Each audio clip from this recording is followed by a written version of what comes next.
Hello साथियों, नमस्कार। प्यारे साथियों, प्यारे बच्चों, प्यारे भाई बहन, आप सभी का स्वागत है। मैं उज्जवल कुमार आप सभी का स्वागत करता हूं अपने यूट्यूब चैनल के प्लेटफॉर्म पर। तो साथियों, आज हम फिर उसी के आगे क्रम के साथ में ईवीएस का प्रैक्टिस सेट लेकर आए हैं। तो चलिए स्टार्ट करते हैं अपने प्रैक्टिस सेट को। अब क्योंकि समय बहुत कम बचा हुआ है, जैसा कि देखा जाए तो यानी कि 15 दिन का समय बचा हुआ है। अब 15 दिन में आप लोग जितना हो सके प्रैक्टिस कर लीजिए। पुराने से पुराने जितने मॉडल पेपर प्रीवियस ईयर के वो हल कर लीजिए, और इससे बाहर कुछ नहीं एग्जाम में आएगा। ठीक है, तो चलते हैं, सबसे पहले क्वेश्चन देखते हैं। ये शायद 24 नंबर का प्रैक्टिस सेट है, 24 नंबर का। ठीक है, 23 में हल करवा चुका हूं, जिसमें से एक मॉडल पेपर हमने भी दिया है, और ये 24 नंबर का प्रैक्टिस सेट है। तो सबसे पहले क्वेश्चन ये रहा कि साबुत मूंग या चना को रात भर पानी में भिगोकर फिर 1 या 2 दिन छोड़ देते हैं। सबसे पहले जो भाग अंकुरित होता है वह है, मतलब साबुत मूंग या चना को अगर पानी में भिगो दोगे तो सबसे पहले उसमें जो अंकुरित भाग होता है वो कौन सा होता है? तना, पत्ती, जड़, फल। तो बताइए इसका राइट आंसर क्या हो जाएगा? कौन सा ऐसा भाग होता है जो सबसे पहले अंकुरित हो जाता है?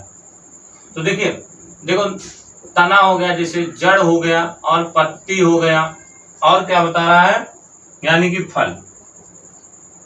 तो इसका राइट आंसर भैया कौन सा हो जाएगा? ऑप्शन नंबर सी वाला हो जाएगा, यानी कि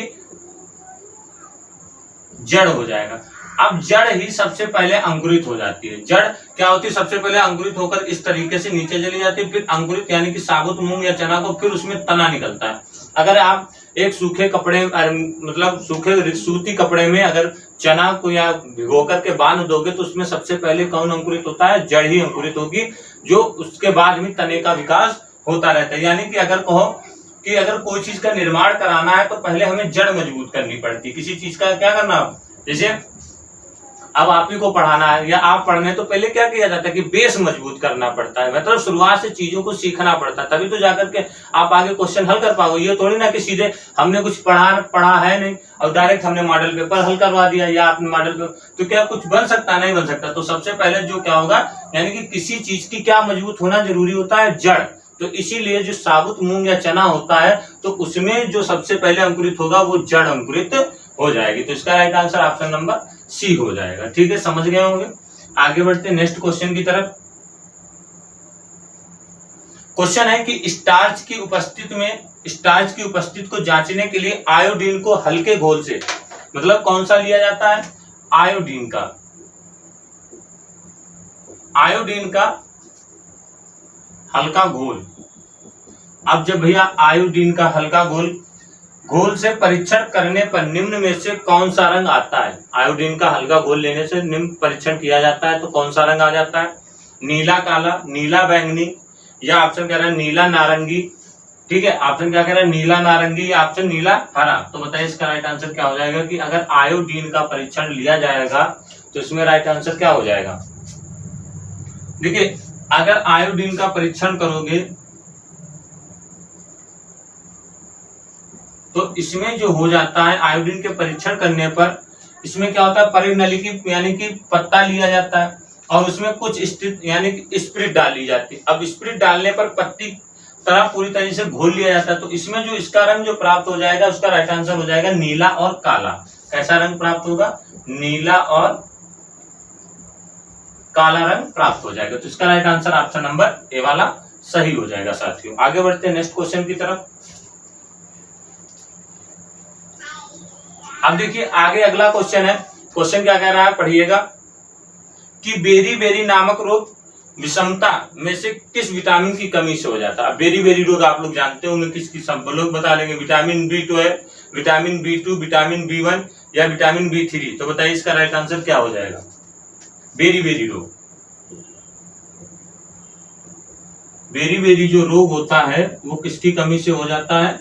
तो ये बेरी रोग जो हो जाता है वो B1 की कमी से हो जाता है। ऑप्शन इसका कौन सा सही हो जाएगा? सी वाला हो जाएगा। अब अगर B2 की बात करें तो ये त्वचा रोग होता है। कौन सा रोग हो जाता है? त्वचा रोग हो जाता है। अगर आगे बात करें B2 या पेलेग्रा, त्वचा आहार नाल संबंधी रोग हो जाता है, तंत्रिका तंत्र को प्रभावित करता है। अब B12 अगर बात करें तो खून की कमी। विटामिन सी सबको जानते हो, स्कर्वी हो जाता है। विटामिन डी किसकी कमी से हो जाता है? विटामिन डी, सूखा रोग जिसको बोला जाता है। अब विटामिन डी कहाँ मिल सकती है? अब अच्छा एक क्वेश्चन बताइएगा कि जल में घुलनशील विटामिन और वसा में घुलनशील विटामिन,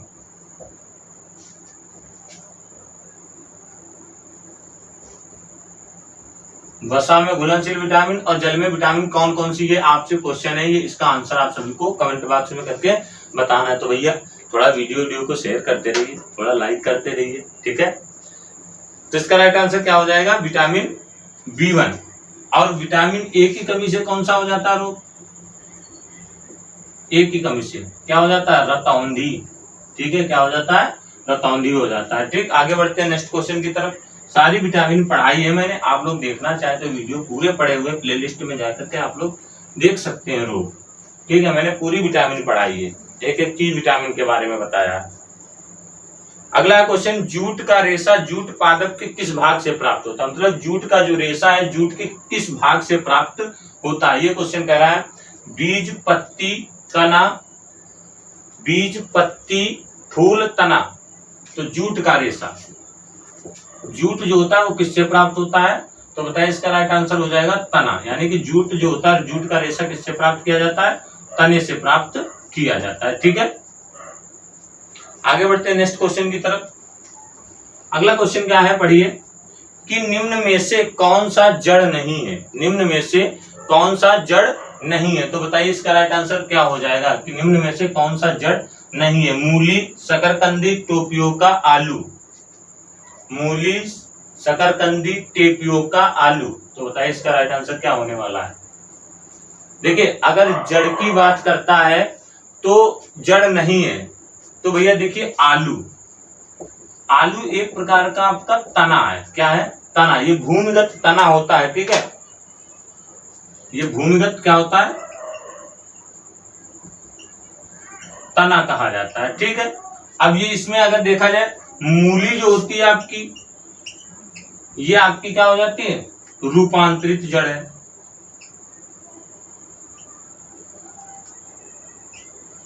रूपांतरित ये जड़ हो गया, ठीक है। शकरकंदी, शकरकंदी भी आपकी कौन सी जड़ हो जाएगा? अपस्थानिक जड़ हो जाएगा, अपस्थानिक जड़ हो जाता है, ठीक। और टेपियोका के तो बारे में जानते हो, टेपियोका कहाँ के लिए? केरल के लिए। कहाँ के लिए?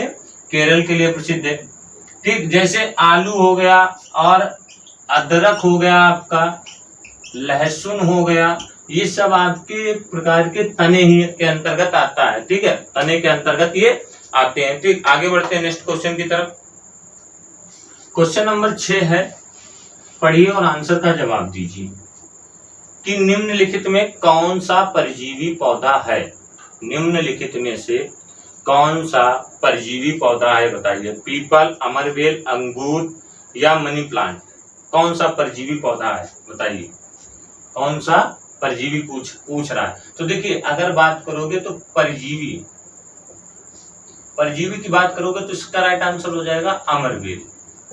कौन सा हो जाएगा? अमरबेल जो होती है, देखा होगा आपने बेर के प्लांट पौधे पर, या ये जो है परजीवी होता है, पूरी पीला पीला होता है और पूरी तरीके से ये क्या कर लेता है? पौधे के ऊपर अपना रूप जमा लेता है और उसी से अपना पोषण प्राप्त करता रहता है। इसीलिए उसको अमरबेल को क्या बोला जाता है? परजीवी बोला जाता है, ठीक है। आगे बढ़ते हैं। बबूल के पेड़ पर मिल जाएगा, बबूल देखा होगा, ये उस पौधे पर ऊपर पीला पीला दिखाई देता है।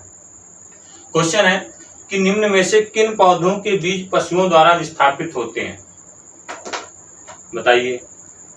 सहजन या मैपल या आक या आम। तो निम्न में से किन पौधों के बीज जो होते हैं पशुओं के द्वारा विस्थापित होते हैं? तो देखिए इसका राइट आंसर हो जाएगा, यानी कि जो आम होता है, इनके पौधे जो होते हैं किनके द्वारा? पशुओं द्वारा जो होते हैं वो विस्थापित किए जाते हैं। पशुओं के द्वारा क्या कर दिए जाते हैं? विस्थापित किए जाते हैं, ठीक है। समझ गया? अब क्वेश्चन है कि सहजन का प्रयोग कहाँ के लोग यूज कर, मतलब प्रयोग कहाँ किया जाता है? सहजन का प्रयोग कहाँ किया जाता है, आप लोग इसका आंसर बताइएगा। पढ़ाया है मैंने सहजन का प्रयोग किसके लिए प्रयोग किया जाता है। ठीक है, आगे बढ़ते हैं नेक्स्ट क्वेश्चन की तरफ।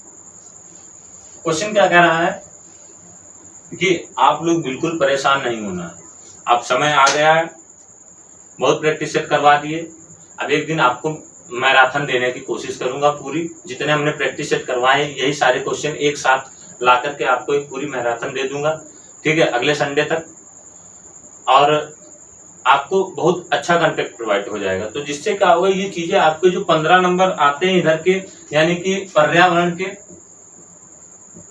ये आपके बिल्कुल अब गलत नहीं हो सकते हैं किसी भी कीमत पर। ठीक है, इतना अच्छा मतलब बता दिया गया है यहाँ पर, तो आपके ये क्वेश्चन गलत नहीं होने चाहिए साथियों। ठीक, किसी भी कीमत पर आप पेपर देकर आइएगा, फिर हमें बताइएगा कि आपका कैसा क्या रहा है। तो कह रहा है क्वेश्चन कि निम्नलिखित में से किसको बीज पत्र कहते हैं, बताइए निम्नलिखित में से किसको बीज पत्र कहा जाता है। तो बीजावरण, भ्रूण, बीज पत्ती या बीजांड द्वार। तो इसका राइट आंसर कौन सा हो जाएगा कि निम्नलिखित में किसको बीज पत्र कहा जाता है। तो इसको कहा जाता है यानी कि बीज पत्र को कहा जाता है, इसको कहा जाता है, यही इसका राइट आंसर है। ठीक है, बीज पत्ती को, सॉरी यहाँ पर क्या हो जाएगा, बीज पत्ती को क्या कहा जाता है, बीज पत्र कहा जाता है। ठीक है, अगला क्वेश्चन है, निम्नलिखित में कौन सा पौधा मूल ग्रंथियां नहीं बनाता जिसमें नाइट्रोजन स्थिरीकरण करने वाले जीवाणु होते हैं। बताइए कि कौन सा ऐसा पौधा है जो ग्रंथियां नहीं बनाता जिसमें नाइट्रोजन स्थिरीकरण वाले जीवाणु पाए जाते हैं या होते हैं। स्वीट पी या मीठी मटर, ऑप्शन बी है उद्यान मटर या गार्डन पी जो उद्यान में उगाई जाती है, या तुलसी या आपका मूंगफली। बताइए इसका राइट आंसर क्या हो जाएगा। अगर इसका देखोगे तो राइट आंसर जो हो जाएगा आपका हो जाएगा यानी कि तुलसी। अब देखिए तुलसी एक ऐसा पौधा होता है, सबके घर में तुलसी माता पूजा की जाती है। ठीक है, आयुर्वेदिक पौधा होता है, समझ गए। तो यानी कि जितने दलहनी पौधे होते हैं उसमें बैक्टीरिया पाया जाता है, यानी कि जीवाणु, राइजोबियम लेगुमिनम सेरम नामक बैक्टीरिया पाया जाता है, जो नाइट्रोजन का क्या करता रहता है, स्थिरीकरण करता रहता और भोजन प्राप्त करता, एक दूसरे से सहजीवी के रूप में कार्य करते रहते हैं। तो इसका राइट आंसर क्या हो जाएगा,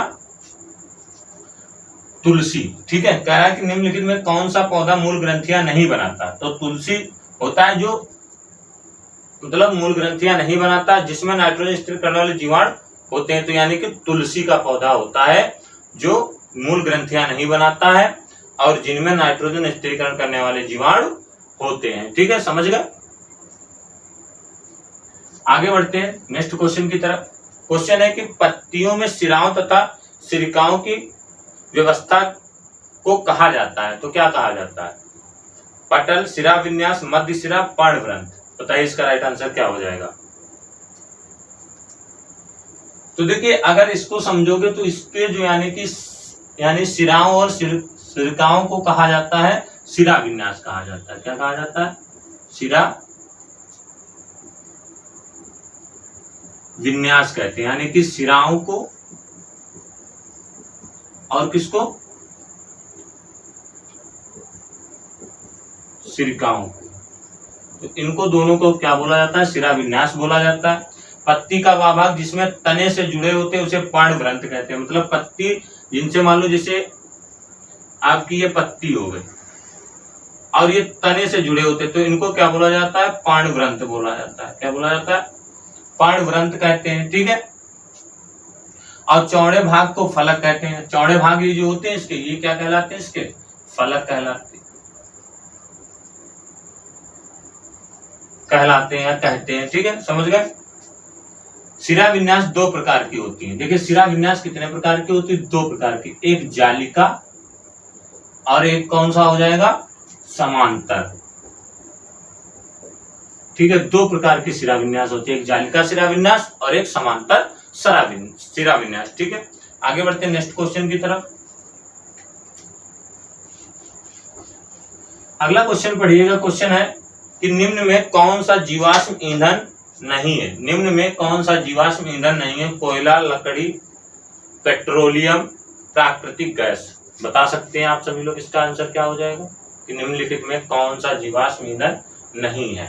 तो देखिए जीवाश्म ईंधन की जहां पर बात आ जाए तो समझ जाइएगा आपका जो आंसर बी वाला दे रखा है यानी कि लकड़ी।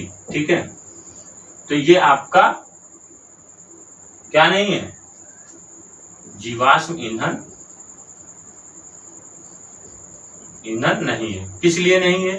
क्योंकि देखिए लकड़ी, देखो ये सब जो आपका कोयला हो गया, पेट्रोलियम हो गया, प्राकृतिक गैस हो गए, ये करोड़ों वर्षों पूर्व जो मिट्टी के अंदर यानी कि जीवाश्म दब गए हैं, यानी कि पेड़ पौधे जैसे उलट पलट हुआ तो उनके करोड़ों वर्ष उनसे इनका निर्माण होता है। ठीक है, तो इसीलिए लकड़ी जो है ये आपका जीवाश्म ईंधन नहीं हो सकता है। ठीक, आगे बढ़ते हैं नेक्स्ट क्वेश्चन की तरफ। निम्न में से क्या ऊर्जा का परंपरागत स्रोत है? निम्न में से क्या ऊर्जा का परंपरागत स्रोत है? तो कौन है? सौर ऊर्जा, गैर सौर ऊर्जा, ज्वार भाटा ऊर्जा, भूगर्भीय ऊष्मीय ऊर्जा, जीवाश्म ईंधन। तो बताइए इसका राइट आंसर क्या हो जाएगा? क्या ऊर्जा का परंपरागत स्रोत है? कौन सा है? तो इसका भी राइट आंसर आपका कौन सा हो जाएगा? जीवाश्म ईंधन। ये आपका क्या है कि ऊर्जा का परंपरागत स्रोत है। ठीक है, बाकी जैसे सौर ऊर्जा हो गया आपका, ये आपका गैर परंपरागत स्रोत है। कौन सा है? गैर पारंपरिक हो जाएगा। और आपका ज्वार भाटा हो गया,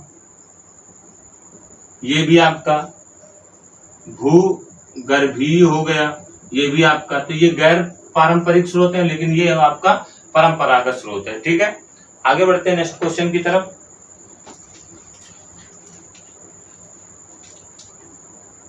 तो आप लोग समय का विशेष ध्यान रखिए और समय का सही उपयोग करते रहिए। बहुत जल्द आपको जैसे ही देखिए वैकेंसी देखने को मिलेंगी एस्टेट सुपर टेट की भी। ठीक है, तो अपनी पढ़ाई में बिल्कुल हटना नहीं है, बिल्कुल किसी भी कीमत पर आप लोग अपनी पढ़ाई बिल्कुल करते रहिए। ठीक है, अगला क्वेश्चन है कि पादपों के वायवीय भागों से वाष्प के रूप में जल की वाष्पीकरण या वाष्पीकरण हानि को क्या कहा जाता है? तो बताइए प्रकाश संश्लेषण, वृद्धि या शोषण या वाष्पोत्सर्जन। तो इसकी प्रक्रिया जो होती है वो क्या कहलाती है? बताइए। तो देखो प्रकाश संश्लेषण वायवीय भागों से वाष्प के रूप में जल का वाष्पिक हानि को कहा जाता है, तो उसको क्या कहा जाता है भैया? वाष्पोत्सर्जन कहा जाता है। ये प्रक्रिया किसकी होती है? वाष्पोत्सर्जन की प्रक्रिया कहलाती है। यानी कि अगर देखते हो कि पौधों में जब पानी डाला जाता है और पानी डालने के बाद तने से वो धीरे धीरे क्या होते हैं? पत्तियों तक पहुंचते हैं और फिर वो वाष्प के रूप में ऊपर हवा में उड़ जाते हैं, तो ये वाष्पोत्सर्जन कहलाता है। कह रहा है हिमालयी मई, अगला है क्वेश्चन, हिमालयी मई सेब एक औषधि पौधा है जो उच्च क्षेत्रों में पाया जाता है, इसे किसी समूह में रखा जाना चाहिए? किस समूह में रखा जाना चाहिए? तो बताइए। अन्य स्थानिक, प्रचुर बाहुल या स्थानिक या लुप्त प्राय। बताइए इसका राइट आंसर क्या हो जाएगा? मतलब हिमालयी मई सेब एक औषधि पौधा है तो इसको उच्च क्षेत्रों में पाया जाता है। आप कह रहा है इसे किस समूह में रखा जाना चाहिए? तो किस समूह में रखा जाना चाहिए? तो इसको रखा जाना चाहिए भैया स्थानिक में। किसमें रखा जाना चाहिए? क्योंकि ये उच्च क्षेत्र में पाया जाता है इसीलिए इसको स्थानिक में रखा जाएगा। ठीक, आगे बढ़ते हैं नेक्स्ट क्वेश्चन की तरफ। हमारे सौरमंडल में कौन सा ग्रह पृथ्वी से छोटा है? पृथ्वी से छोटा है।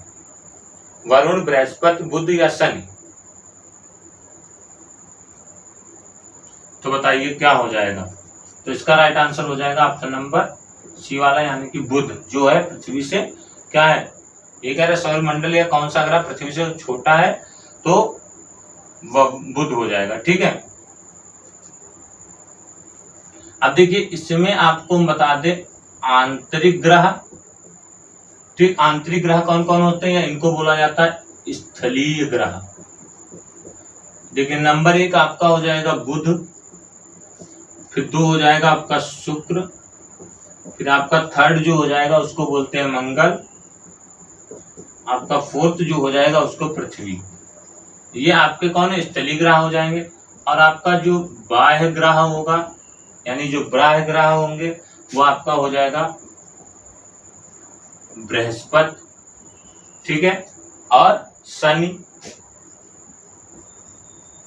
फिर आपका हो जाएगा अरुण, फिर आपका हो जाएगा वरुण। तो ये बाह्य ग्रह होते हैं और ये आंतरिक यानी कि स्थलीय ग्रह होते हैं। और ये हो गए 4 हो गए आपके कौन से, और 4 आपके कौन से हो गए यानी कि ये स्थलीय हो गए और ये आपके कौन से हो गए बाह्य ग्रह हो गए, ठीक है।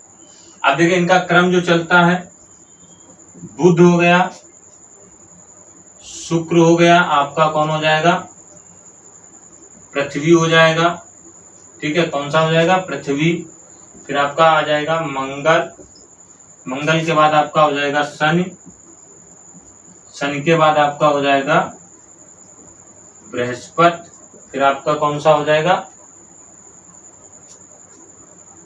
सॉरी यहाँ पर गड़बड़ हो गया, ठीक है, मंगल के बाद आपका जो आ जाएगा वो आ जाएगा बृहस्पति, ठीक है, बृहस्पति आ जाएगा। और बृहस्पति के बाद आपका आ जाएगा शनि, और शनि के बाद आ जाएगा यूरेनस, फिर उसके बाद आपका कौन सा आ जाएगा नेपच्यून यानी कि एन यू, ठीक है, समझ गए इतनी बात। अब ग्रह की त्रिज्या के अनुसार अगर इनको बांटा जाए तो ये भी देख लो त्रिज्या में, ठीक है, त्रिज्या के अनुसार तो बुध जो है आपका, इसकी त्रिज्या देखी जाए तो कितनी है 2440 किलोमीटर। और आगे अगर देखोगे तो मंगल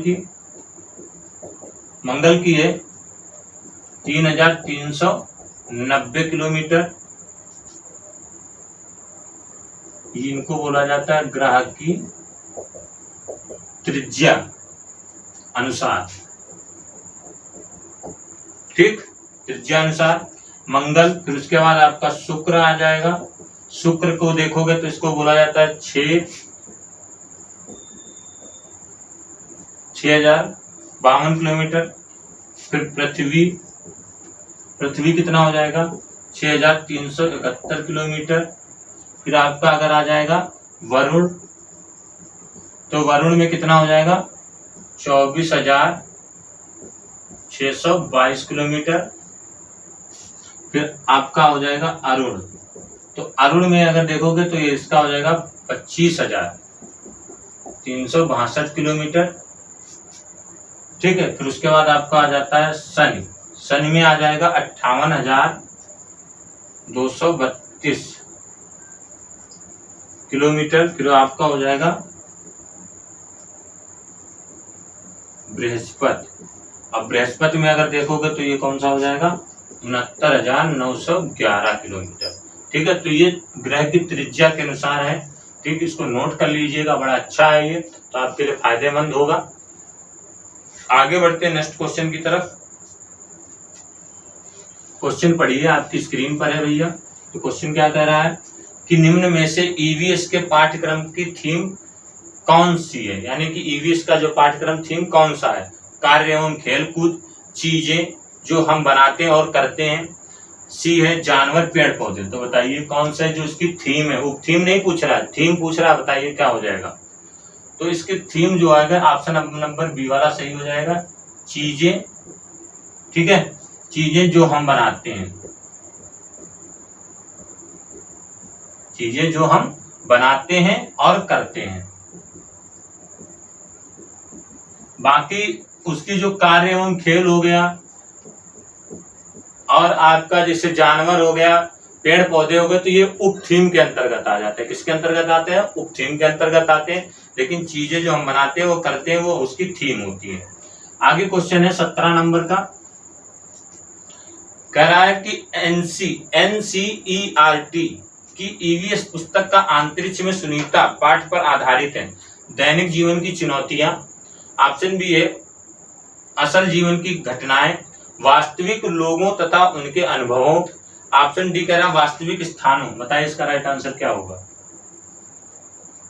तो इसका right answer option number c वाला हो जाएगा कि वास्तविक लोगों तथा उनके अनुभव। ठीक है, उनके अनुभव, ये इसका राइट आंसर हो जाएगा।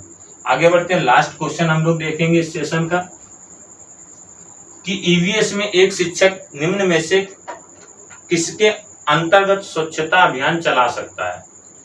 तो बताइए किसके अंतर्गत स्वच्छता अभियान चलाओगे भैया? बताओ, आप ही सभी लोग बताएंगे। प्रोजेक्ट, परियोजना कार्य, प्रदत्त कार्य, क्षेत्र भ्रमण या प्रयोगात्मक कार्य? तो बताइए इसका राइट आंसर क्या होने वाला? तो इसको अगर देखा जाए तो इसका राइट आंसर हो जाएगा ऑप्शन नंबर 1 प्रोजेक्ट। ठीक है, या प्रोजेक्ट या परियोजना कार्य, तो ये राइट आंसर इसका हो जाएगा। अगर आप भैया स्वच्छता अभियान चलाओगे तो एक प्रोजेक्ट बनाओगे कि नहीं बनाओगे?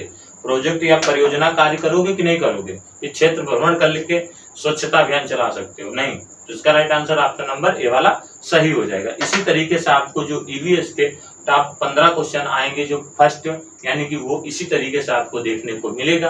तो साथियों, कैसा लगा सेशन? अच्छा लगा हो तो वीडियो को लाइक करिएगा, शेयर कीजिएगा और हमारे यूट्यूब से छोटे चैनल को सब्सक्राइब जरूर कीजिएगा। जय हिंद, जय भारत।